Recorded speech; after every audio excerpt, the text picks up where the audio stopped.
You're listening to Following the Way, a podcast devoted to the examination of Scripture and Christ-centered practices to help us live in devotion to the way of Jesus. Hello and welcome to Following the Way. I want to welcome you to what is our 20th episode, and want to welcome you if you're watching on Facebook Live, or whether you're going to be watching this on YouTube, or whether you're tuning into this on Apple Podcasts or on Spotify. It's good to be together. And we've been going through the book of John in the last number of podcasts. And today we're going to be in John 11. And this is a familiar passage to many, a familiar story when it comes to Lazarus and his death and Jesus's response. And it's striking in many respects and perhaps troublesome on some levels as well for us. And so I want to get into this, but it says in John 11, verse 1, "Now a certain man was ill, Lazarus of Bethany, the village of Mary and her sister Martha. It was Mary who anointed the Lord with ointment and wiped his feet with her hair, whose brother Lazarus was ill. So the sisters sent to him, saying, 'Lord, he whom you love is ill.' But when Jesus heard it, he said, 'This illness does not lead to death.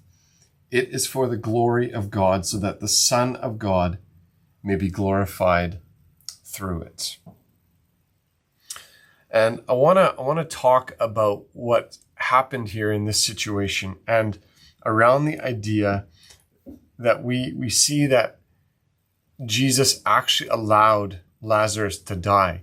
Despite what we read here, we know that what happens is that Jesus actually, he waited and stayed 2 days longer, it says, in the place that he was. That's in verse 6. And he knew what was going to happen to Lazarus. At least momentarily, he knew that.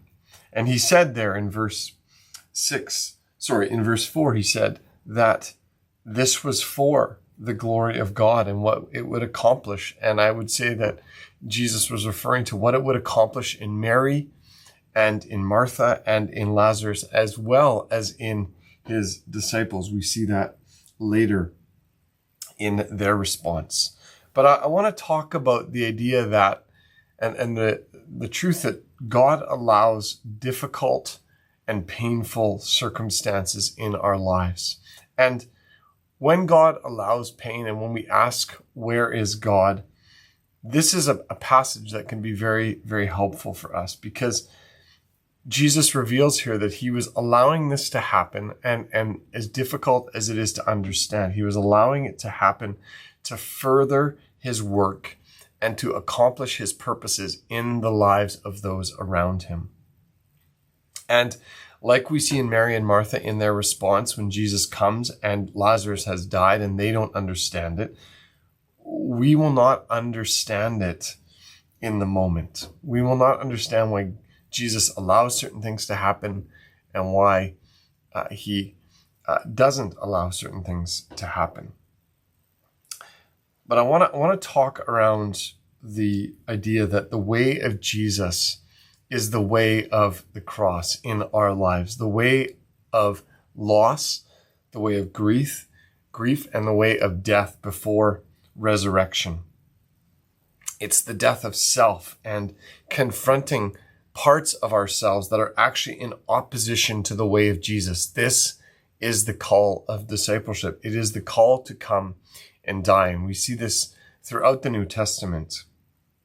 And we see this actually in Jesus' own disciples. I was thinking about this today. We see this in Peter when you look at Peter and you see the deception and the arrogance that was in him early on. The fear of what others would think, not just even before Jesus' death, but even after. We see that when Peter denies Jesus, when he's arrested. And we also see it later where Paul has to confront Peter in the way that he's treating the Gentiles with the Jewish people. And we read that in Galatians, where Peter was dealing with this fear of what others would think. And he was image conscious about how he would be perceived. And yet when we look at Peter, we see this work of transformation that takes hold of him and takes place in him throughout what we read of him in the New Testament. And by the time we get to his letters later in the New Testament, he's speaking of self-control, and he's speaking of steadfastness. And he even speaks at one point of former ignorance, he writes. And I wonder if that's almost a result of the self-actualization that had taken place in him, where he realizes the ignorance that he had walked in and what God had done in him. And we see this in James and John as well, where there's pride and there's ego in them and need for recognition. They want to be seen and heard and be placed in seats of honor with Jesus. Their mother even, she comes to Jesus and asks him on their behalf if they can have these places of honor beside Jesus. And so we see that there is this need in them. There's this need for their things to be broken in them, for character transformation to happen. And then when we see of John later in the New Testament, what are his letters? What are they permeated with? What sort of defines his letters? And it's love for one another. It's serving one another. The need for recognition and ego and to be seen is absent. It's gone. There's transformation that has happened in John. And so when we think about what God allows in our lives and when he allows painful things in our lives, we need to remember, and it's so good to remind ourselves, that God is working all things together for our good. And when we think about Lazarus and what happened here in John 11, Jesus loved Lazarus. It actually says this in the passage there in verse 5, that Jesus loved Lazarus and his family. He was deeply moved by his death. And so you go, well, why did he allow it? Because he actually did allow it to happen. He could have stopped it. He could have simply sent a word that Lazarus was not going to die. And yet he did. But he was moved by it. He was actually moved. He wept, and he was deeply moved by the fact that Lazarus had died more than once in the passage. He wasn't absent. He wasn't distant in any respect. And so it's so good to remind ourselves of this when we go through hard, painful circumstances, that God is at work and Jesus is not absent. In this season that we're in this moment that we're in, I want to ask a question of us. Where is the Holy Spirit calling you to die? Where is he putting before you in this time of uncertainty and frustration that which needs to be put to death in you? And the truth is, when we know that these are difficult days for many of us, there is things that are not easy for us. And one of the most impacting books that I have ever read, and I keep coming back to in this season right now, is Emotionally Healthy Spirituality by Pete Scazzaro. And this book, it speaks about an examination of how our emotional history, our makeup and experiences, they cannot be separated from our spiritual life. Living as though those two things are a separate reality, or living as if those two things are separate, is denying reality, actually, because our emotional makeup, our emotional health, what we're experiencing emotionally is woven together with our spiritual life. They're deeply and intricately connected.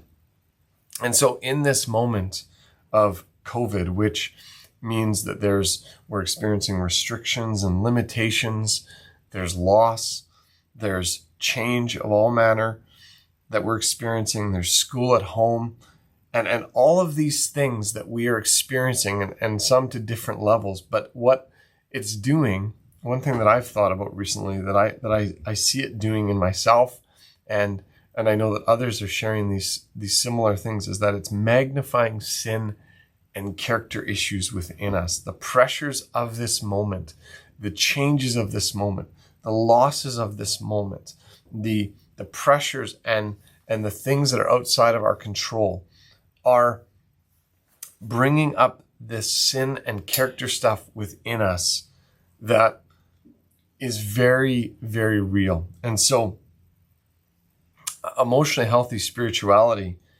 is very relevant for us. And so I want to just share a couple things from that book at the beginning that I found very helpful for myself. And that is a couple of the symptoms, and Pete Scazzero lists several, but a couple of the symptoms of emotionally healthy spirituality that are very relevant in this moment. Number one, denying the impact of the past upon the present. And so this is speaking about how there's the need to go back and break free from unhealthy and destructive patterns that prevent us from loving ourselves and others as God designed. And it's in moments like this that we sometimes will be brought to the surface, these things that we see in ourselves that we know that we need to deal with. A second symptom of emotionally unhealthy spirituality is covering over brokenness, weakness, and failure in our lives. And the truth is that we are all deeply flawed and broken. And there's no exceptions to that. There's no one that is outside of that.